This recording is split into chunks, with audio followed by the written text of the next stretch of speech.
The rain was coming down in sheets as I drove home, the wipers of my Ford struggling to keep up. I'm Quentin, 46, an IT specialist in Seattle, and I was eager to get back to the warmth of my house, back to my wife, Isolde. We'd been married for 18 years, a comfortable if somewhat predictable life together. Or so I thought. The first sign that something was amiss had been subtle. A phone call Isolde would abruptly end when I entered the room, a change in her perfume, a new spring in her step that I hadn't seen in years. I chalked it up to stress at her job as a real estate agent. Seattle's housing market was insane, and I knew she was under pressure to close deals. But the feeling lingered, a knot tightening in my stomach with each passing day. One evening, about a month ago, Isolde had told me she had to work late. A client was flying in from out of town, and she needed to prepare a last-minute presentation. I didn't think much of it. I made myself a simple dinner, watched some mindless TV, and went to bed. But I woke up around 3 a.m. unable to shake a feeling of unease.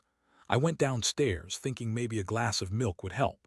As I passed Isolde's home office, I noticed a faint light seeping from under the door. I gently pushed the door open, and what I saw made my blood run cold. Isolde was asleep at her desk, her head resting on a pile of papers. But it wasn't the sight of her working late that shocked me. It was the open laptop on her desk displaying a video call.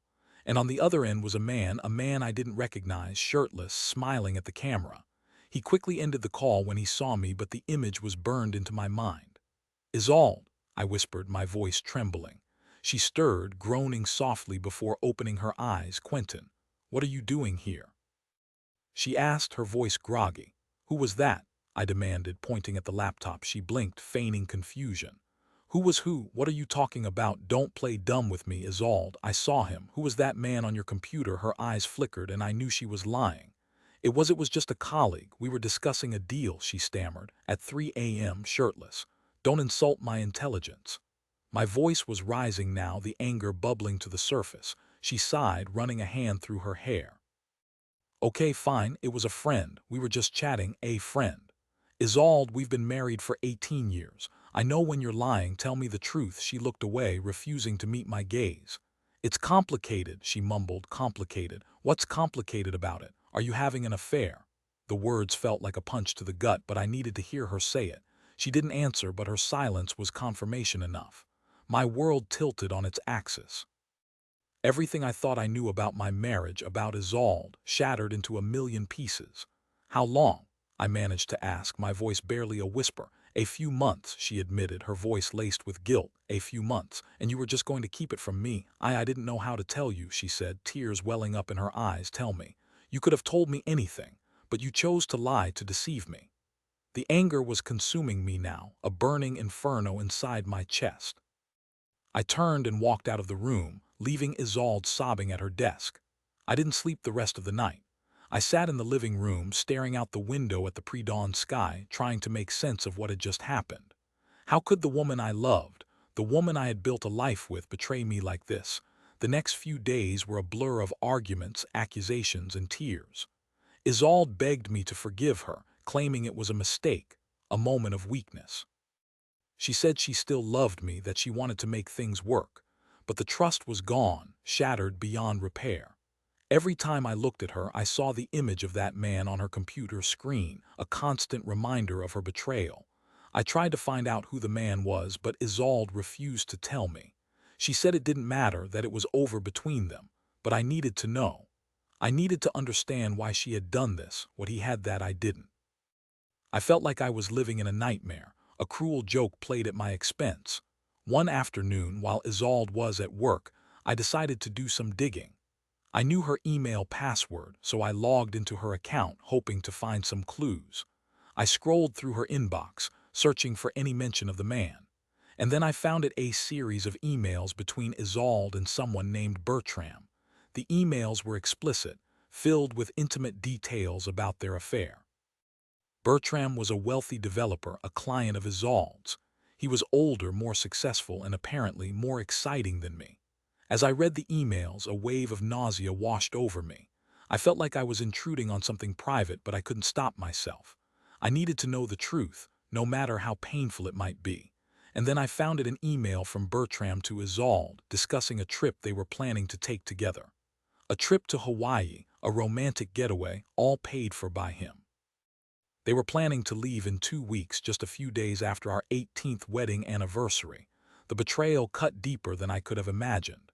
It wasn't just a fling, a moment of weakness. It was a calculated, deliberate act of deception. She was planning to leave me to run off with this man, and I would have been none the wiser. I printed out the emails, every single one of them, and waited for Isolde to come home. When she walked through the door, I handed her the stack of papers.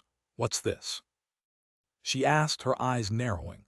"Read them," I said, my voice cold and hard. She scanned the first page and her face paled. "Where did you get these?" she whispered. "Does it matter? Just read them." She read through the emails, her eyes darting back and forth, her face a mask of shame. When she finished, she looked up at me, tears streaming down her face. "Quentin, I can explain," she stammered. "Explain? What's there to explain? You were planning to run off to Hawaii with your rich boyfriend. You were going to leave me on our anniversary. It's not like that," she protested. "Then what is it like, Isolde? Tell me. I want to understand." She hesitated, then took a deep breath. "I'm not happy, Quentin. I haven't been happy for a long time. We've grown apart. We're not the same people we used to be. So instead of talking to me, instead of trying to work things out, you decided to cheat on me. That's your solution. I know it was wrong," she said, her voice cracking. "But I didn't know what else to do. You could have talked to me. You could have been honest with me, but you chose to lie, to betray me. And I can't forgive you for that." I walked out of the house that night, leaving Isolde to wallow in her guilt. I didn't know where I was going, what I was going to do. All I knew was that I couldn't stay there, not for another minute. I spent the next few weeks in a hotel, trying to sort through my emotions. I was angry, hurt, and confused. I couldn't understand how Isolde could do this to me, how she could throw away 18 years of marriage for a fleeting affair. I considered confronting Bertram, but I knew that wouldn't solve anything. It would only make things worse. I decided to hire a lawyer and file for divorce. Isolde didn't fight it. She knew she had messed up, and she was willing to let me have whatever I wanted. We divided our assets, sold the house, and went our separate ways. The divorce was finalized a few months later. I felt a sense of relief, but also a deep sadness. I had lost my wife, my best friend, my partner in life. I was alone, starting over at 46. I moved into a small apartment in downtown Seattle, a fresh start in a new environment. I threw myself into my work, burying myself in code and algorithms. It was a distraction, a way to avoid thinking about Isolde and Bertram, but I couldn't escape the memories. They haunted me day and night, replaying in my mind like a broken record. I saw Isolde everywhere I went, in the grocery store, at the coffee shop, on the street corner. It was as if the universe was conspiring to remind me of my loss. One evening, a few months after the divorce, I was sitting in my apartment, staring out the window at the city lights. I was feeling particularly lonely, missing Isolde more than ever. I decided to do something I hadn't done in years. I went to a bar. I sat at the bar, nursing a beer, watching the people around me. I wasn't looking for anything, just trying to escape my thoughts. And then I saw her. She was sitting at a table across the room, laughing and talking with a group of friends. She was beautiful, with long, flowing hair and a radiant smile. I couldn't take my eyes off her. After a while, she noticed me staring at her. She smiled and waved me over to her table. "Hi," she said, her voice warm and inviting. "I'm Brianna, Quentin," I replied, feeling a flutter of nerves in my stomach. I joined her and her friends, and we spent the rest of the evening talking and laughing. Brianna was a graphic designer, a free spirit with a passion for life. She was everything Isolde wasn't: spontaneous, adventurous, and full of energy. We exchanged numbers, and I walked her home that night. We stood at her doorstep, talking for another hour before I finally leaned in and kissed her. The kiss was electric, a spark that ignited something inside me. I hadn't felt this way in years. It was as if a weight had been lifted off my shoulders, a dark cloud had been lifted from my soul. I started dating Brianna, and my life began to change. She brought joy and laughter back into my world. She encouraged me to try new things, to step outside my comfort zone. We went hiking in the mountains, kayaking on the lake, and dancing in the clubs. I felt alive again, like I had been given a second chance. One day, about a year after my divorce, I received a phone call from an unknown number. I hesitated before answering it. "Hello," I said. "Quentin, it's Isolde." The voice on the other end said. My heart skipped a beat. "Isolde, what do you want?" I need to talk to you," she said, her voice trembling. "About what?" "It's about Bertram," she said. I sighed. "What about him?" "He left me, Quentin. He left me for someone else." A wave of satisfaction washed over me. Karma, it seemed, had finally caught up with Isolde. "I'm sorry to hear that," I said, "but I didn't mean it." "I have nowhere to go, Quentin. I've lost everything. Can you help me?" she pleaded. "Help you? Isolde, you betrayed me. You threw away our marriage for a rich man. Why would I help you? I know I messed up," she sobbed. "But I'm desperate. Please, Quentin, I have no one else to turn to." I hesitated. A part of me wanted to help her, to offer her a shoulder to cry on. But another part of me knew that I couldn't. She had made her choice, and she had to live with the consequences. "I'm sorry, Isolde," I said. "I can't help you. You need to figure this out on your own." I hung up the phone, feeling a mix of guilt and relief. I knew I had done the right thing, but it still hurt to hear Isolde in so much pain. I told Brianna about the phone call, and she listened patiently, offering words of support and understanding. "You did the right thing, Quentin," she said. "She made her bed, now she has to lie in it." I nodded, grateful for her unwavering support. Brianna was my rock, my anchor in the storm. She had helped me heal from the pain of betrayal, and she had shown me that love could be found again, even after the darkest of times. A few months later, Brianna and I got married. It was a small, intimate ceremony, surrounded by our closest friends and family. As I stood at the altar, looking into Brianna's eyes, I knew that I had finally found true happiness.